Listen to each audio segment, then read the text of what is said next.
Anihan na naman ng ating kamatis. Ito na nga po yung aming mga tanim. Ayan, ang dami na nga po, oh. Yan o. Busy-busy na nga pong umaani ngayon si Kuya Jay.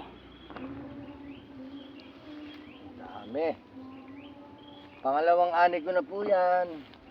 Ayan, pangalawang ani na po namin ng kamatis. Ayan po, oh. Sa sobrang tag-araw, tas ulan, kaya medyo marami naman damo.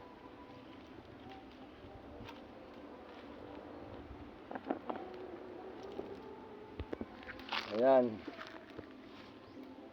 Sobrang sikat ng araw, kaya ganyan na naman, kahit diligan mo.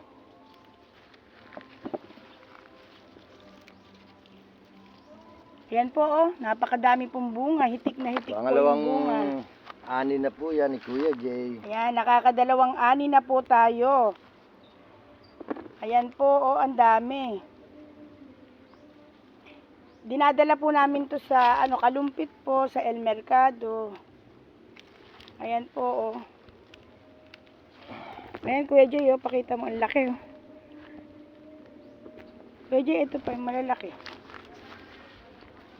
Hindi na mo kasi nag-uulan.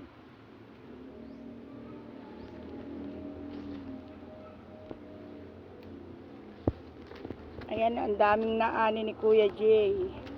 Ayan po, lahat po ng kamatis namin ngayon, puro po may bunga na. Ayan, napakyaw po sa dadalhin po namin ngayon. Ayan, ang lalaki po, oh.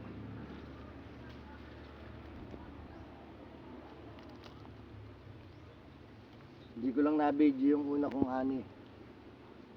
At eto po, ang dami, oh. Puro hinog na, dami.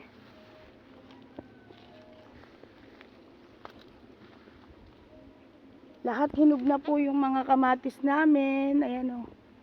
Ang dami, ang ganda pong pagmasdan. Kuya Jay, yan, ang dami mo nakuha dyan. Kaya nga.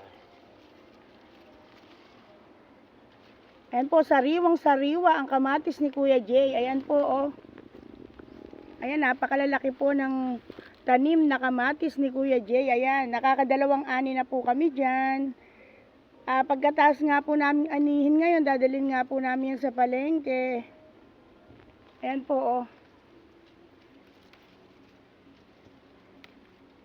Ayan, nakakatuwa po, ang dami pong biyaya na binibigay sa amin ni Lord. Ayan, oh.